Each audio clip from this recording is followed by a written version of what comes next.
Hola, soy Pablo Foncillas, divulgador en innovación y profesor.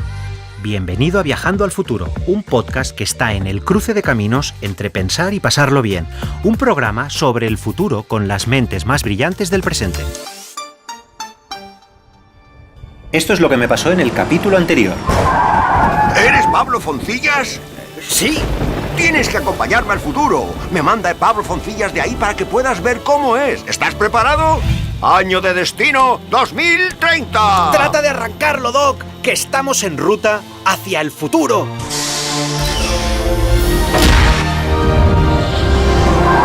Ya hemos llegado. Bienvenido al 2030. Pues así a simple vista tampoco veo tanta diferencia. ¿No? Échale un vistazo a ese anuncio de ahí. ¿Tienes entre 50 y 60 años? ¿Aburrido de vivir en casa de tus padres? Pues ahora puedes sacarte el carnet Viejoven. Descuentos para tu viaje de Erasmus tercera edad. Entradas para el festival Sonar Olds. O cursos para aprender a hacer Air Surf Extreme. ¡Aprovéchalo! Solo se tienen 50 años una vez. ¿50 años? Pero si yo no los he cumplido y soy padre. Y estos están aquí con el Carpe Diem. Ahora la gente vive mucho más tiempo. Para entendernos, esto es como si todo el mundo fuera los Rolling Stones. Ah, ya veo. Han hecho un pacto con el diablo. Mejor. Han hecho un pacto con la ciencia. Hoy, en Viajando al Futuro, vamos a hablar del envejecimiento. Nos acompañarán la científica María Blasco, el economista Guy de Liébana y el escritor y presentador de televisión Boris Izaguirre.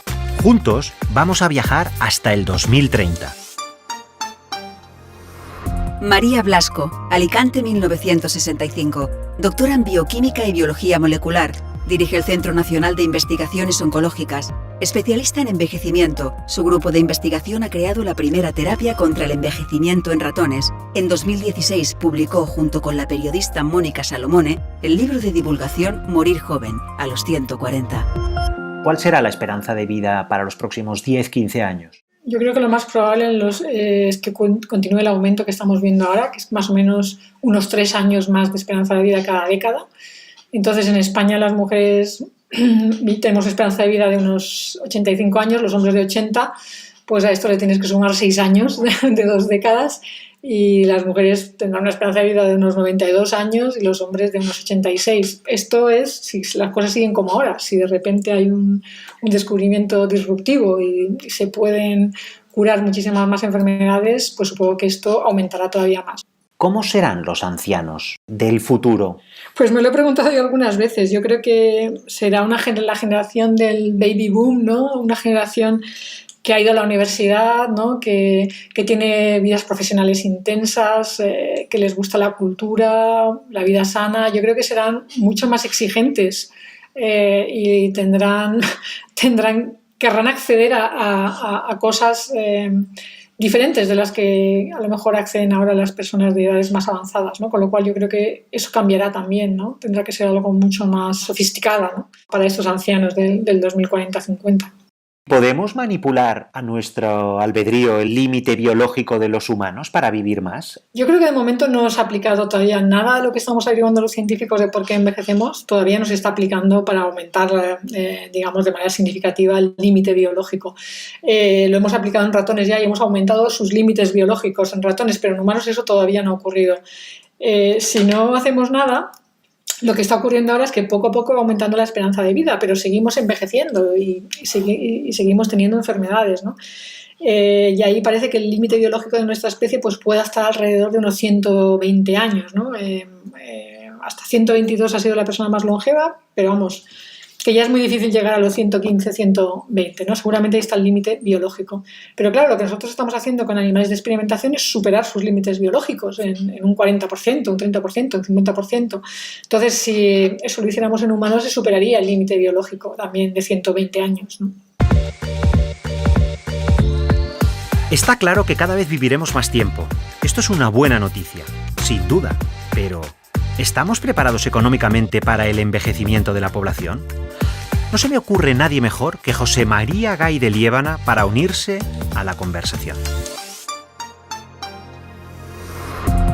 José María Gay de Liébana, Barcelona 1953. Es economista, escritor y conferenciante. Da clases de economía financiera y contabilidad en la Universidad de Barcelona y colabora con numerosos medios de comunicación.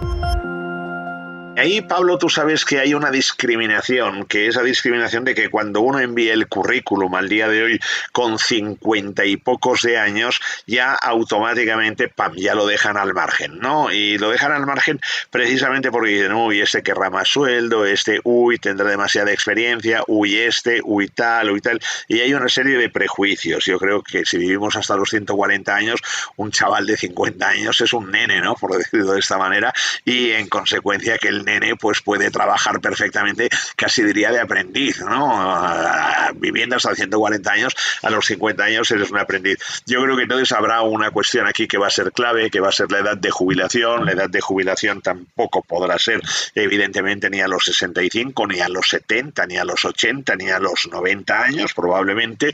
Igual nos iremos más allá, y lo digo porque de alguna forma tendremos que acompasar, además, los ritmos de vida, porque lo que yo creo que es importante en la vida no solo es existir, sino vivir, ¿no? El existir sería como una planta, en cambio el vivir pues es el tener una actividad, y esa actividad es la que de alguna forma te colma en la vida. Por tanto, claro, yo creo que ahí lo importante es que la gente tenga actividad, y entonces que esta actividad tenga también, pues digamos, la vis económica, Pablo. La cuestión de fondo también es si las pensiones podrán aguantar, que evidentemente no lo aguantarán, y ahí es el problema. Yo creo que entonces es cuando tenemos que empezar a pensar en que los mayores también tienen que trabajar, Pablo, y para poder trabajar también hemos de saber un poco, pues bueno, sacarle todo el mayor provecho a lo que serían las actitudes y las aptitudes de los mayores. Esto lo comparo yo, si me permites el símil, con un equipo de fútbol, no yo que soy del Español, por tanto soy un sufridor nato, pero con un equipo de fútbol en el que hay un entrenador que tiene unos jugadores que no son nada del otro jueves,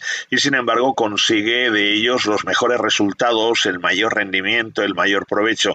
Bueno, pues yo creo que de alguna manera también tendríamos que pensar en lo que sería que los mayores pueden aportar mucho, que pueden sumar mucho, y esto en principio yo creo que habría que sobre todo aprovecharlo a nivel, digamos, de funcionamiento económico. El futuro nos adelanta casi siempre por la derecha y nos plantea muchas preguntas que no nos habíamos hecho hasta entonces. Ahora me apetece incluir en nuestro diálogo a alguien que seguro que tiene respuestas para todo.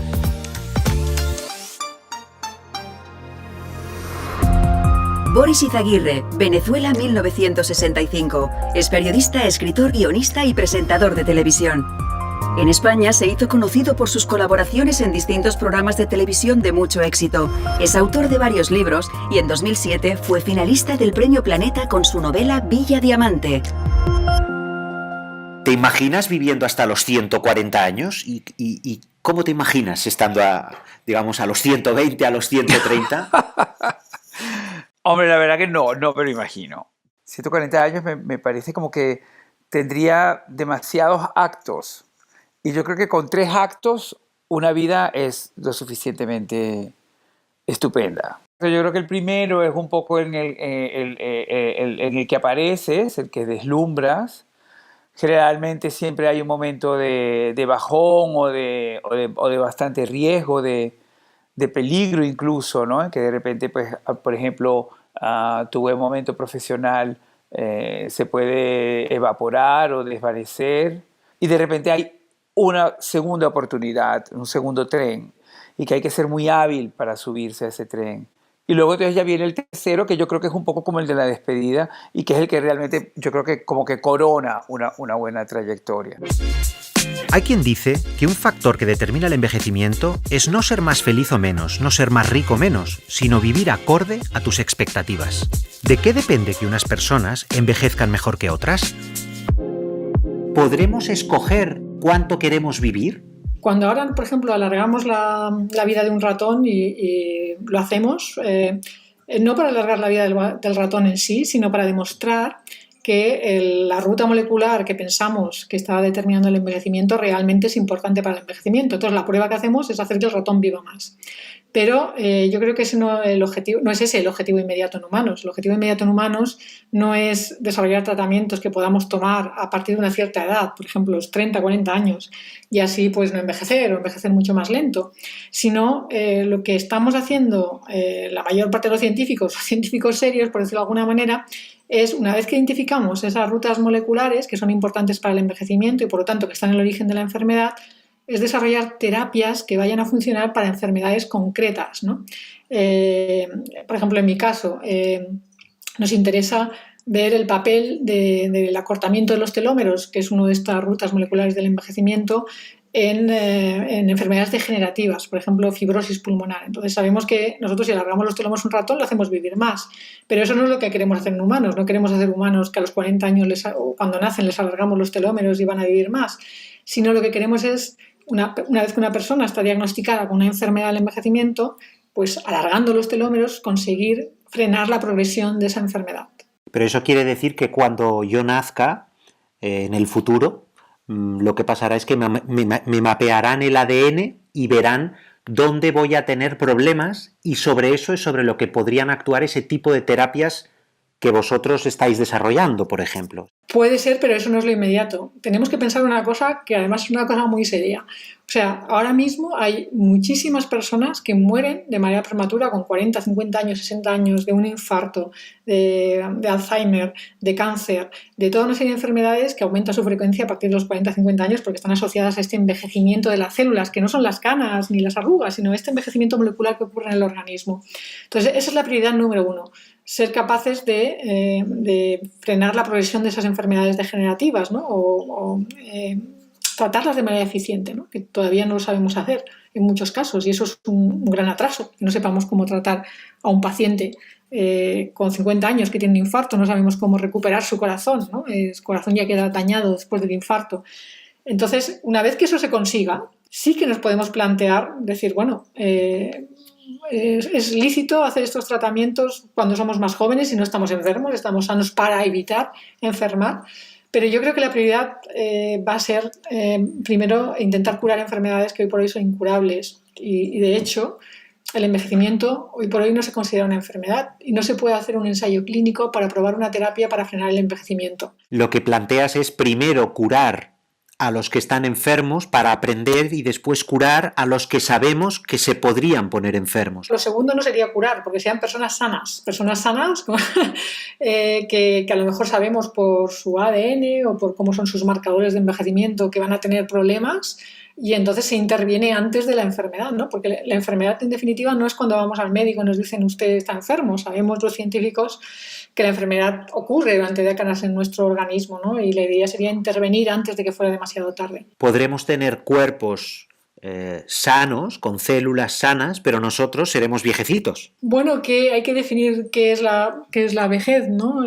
Si la vejez es tener más años, pues sí, seríamos viejecitos. Si la vejez es que nuestro organismo esté envejecido, que no funcionen las cosas bien, pues a lo mejor con 80 años tenemos un aspecto de una persona de 40, pues no habría que llamarnos viejos, ¿no?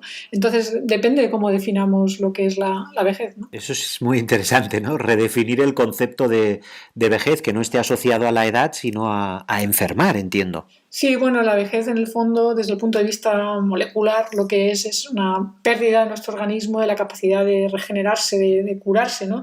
¿En un futuro lejano conseguiremos ser siempre jóvenes? Pues no lo sé. Yo la verdad es que creo que es algo que se puede conseguir, porque en la medida que sepamos por qué se envejece, pues podemos frenar el envejecimiento. Yo creo que es algo que se puede hacer. Todavía no sabemos hacerlo ahora. Todavía no conocemos en tanto detalle el proceso de envejecimiento como para hacer animales modelos que sean eternamente jóvenes. Cuando eso ocurra, pues se podrá hacer después en humanos también. Si, como dice María, logramos retrasar nuestro envejecimiento, viviremos más y lo haremos con una calidad de vida mayor porque estaremos más sanos más tiempo. El profesor Guy de Liébana ya nos ha contado que esto nos obligará a jubilarnos más tarde. De acuerdo, pero ¿cómo será el ocio en el futuro? ¿Seguirá evolucionando? ¿Qué opina Boris Izaguirre sobre este tema? Yo pienso que el ocio es una de las cosas que no ha dejado de evolucionar yo creo que desde la antigüedad, ¿no?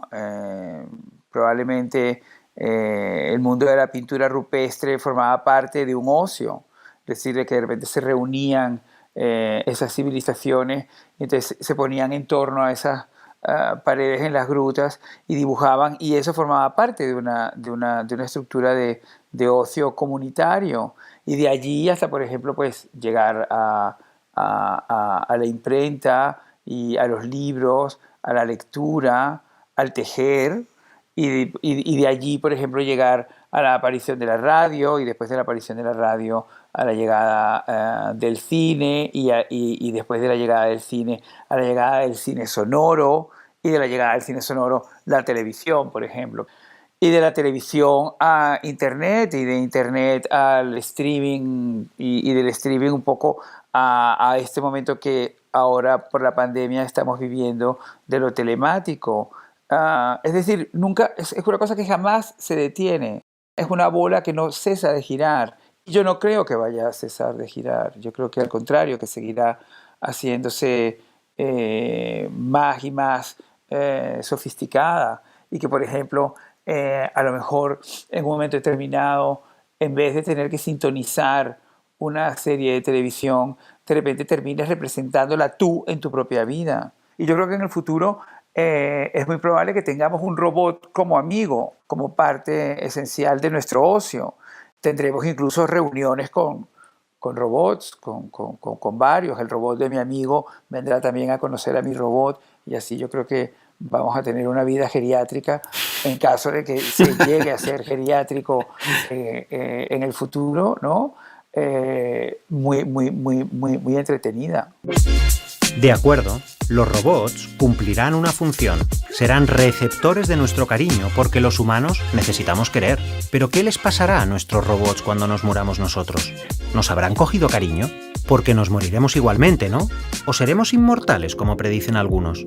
Le voy a preguntar a María a ver lo que opina. La inmortalidad es otra cosa. Inmortalidad no es ser eternamente joven. La inmortalidad es no morirte nunca, y eso es imposible, ¿no? Porque al estar vivos, aunque seamos eternamente jóvenes, aunque tengamos 30 años permanentemente, siempre nos vamos a poder morir de un accidente, o de no comer, o de alguna pandemia nueva que salga un nuevo virus y que nos mate. ¿En el futuro no habrán enfermedades? Bueno, yo creo que habrá menos enfermedades, o yo por lo menos lo que espero. Creo que las enfermedades son una cosa que deberíamos de ser capaces de desterrar. Siempre puede surgir una nueva enfermedad en el sentido de un nuevo virus que, por ejemplo, nos infecte, ¿no? Y que nos pueda matar, porque no estamos preparados para saber cómo atacarlo todavía. Tenemos que desarrollar todavía los fármacos o las vacunas. Eso puede ocurrir en cualquier momento, es algo azaroso, pero deberíamos de ser capaces de no enfermar por este proceso de envejecimiento de nuestras células, porque si eso lo estudiamos en detalle, tendríamos que ser capaces de evitarlo, ¿no? Si con la ayuda de la ciencia evitamos que nuestras células se enfermen, esto hará que tener una vida mucho más longeva sea normal. Entonces, las etapas vitales que tenemos ahora, infancia, niñez, adolescencia, juventud, madurez y vejez, ¿serán las mismas? Profesor Gay de Liébana, ilumínenos. Bueno, yo creo que entonces habrá que plantearse la vida por tramos, ¿no? En primer lugar, no sé a qué edad empezaremos a enrolarnos en el mundo laboral, por tanto podría ser que fuera un poquito más tarde, la formación se iría alargando. Habrá una formación permanente, una actualización de formación, pero no como entendemos la formación permanente, sino incluso yo diría que cambiando un poco lo que sería parámetros. La vida la tendremos que tener como mucho más cómoda porque tendremos que trabajar hasta muchos años. Es decir, si vivimos hasta los 140 años, yo calculo que tendremos que trabajar más allá de los 100 años para que haya, digamos, un ratio que sea adecuado entre lo que tú produces y lo que vas guardando o capitalizando para luego que vayas cobrando. Y evidentemente también hemos de tener un modelo de vida, unas referencias de vida, unos ámbitos que sean confortables y adecuados a lo que serían las necesidades de gente más mayor. Y María, ¿cómo cambiarán las perspectivas vitales de una persona cuando sepa que va a vivir muchísimo? Una aclaración primero. Si las cosas no cambian y no se aplica nada de lo que conocemos del envejecimiento, y simplemente va aumentando la esperanza de vida pues por las mejoras, digamos, científicas y médicas de ir poniendo parches, ir curando enfermedades, por decirlo de alguna manera, tenemos un límite que son 120, es decir, irá subiendo nuestra esperanza de vida hasta el límite que son 120. Para realmente superar el 120 años habrá que hacer intervenciones que enlentezcan el envejecimiento, que eso de las cosas que estamos haciendo ahora no hay nada todavía que se esté aplicando en humanos que enlentezca el envejecimiento.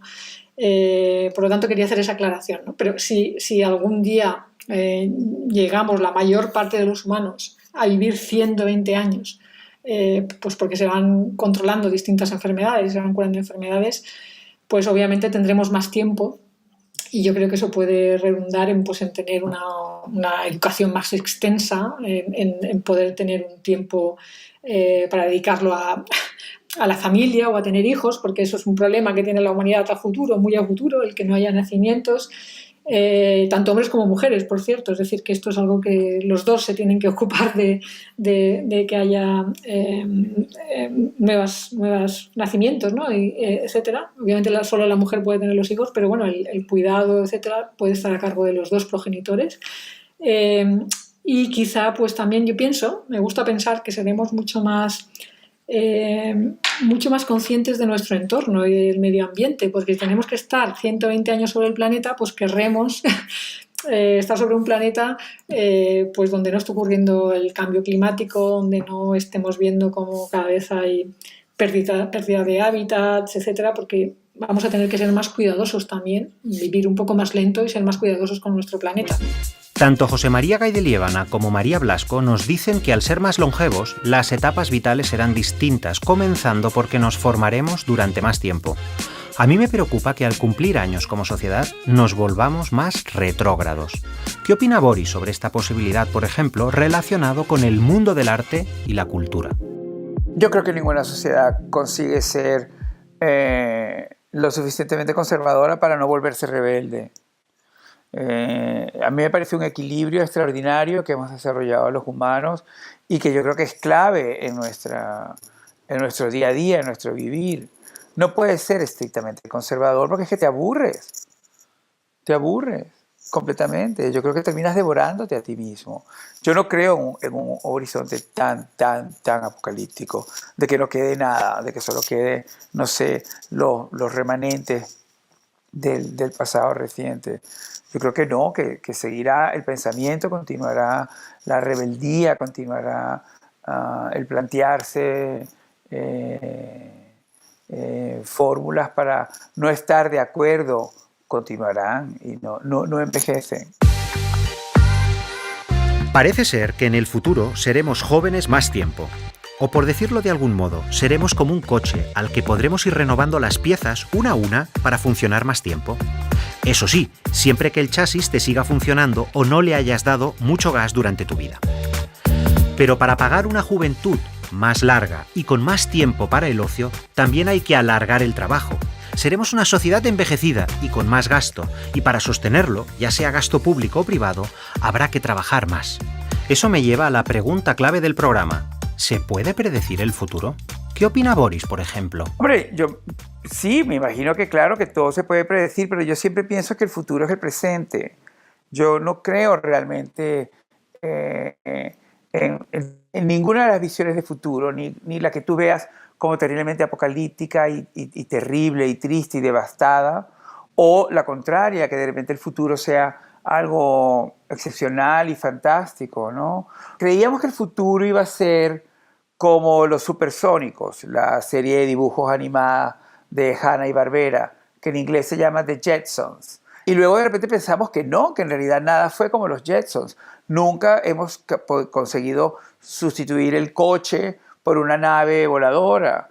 Pero de repente apareció el COVID y sí que apareció esa sensación de futuro inmediatamente y se convirtió en presente. Entonces, predecirlo es muy inexacto porque yo creo que es inútil, ¿entiendes? Y insisto, el futuro es el presente, porque lo maravilloso de nosotros como seres humanos es que somos como la famosísima área de la donna mobile. Somos móviles.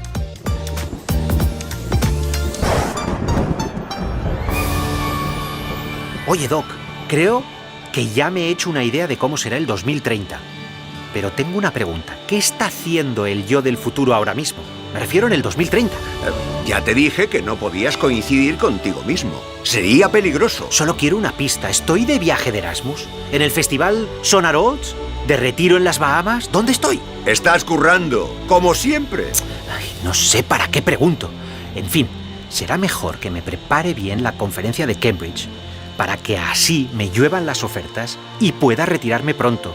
¿A qué año vamos a ir ahora? Año 2040. Pues trata de arrancarlo, Doc, que estamos en ruta hacia el futuro.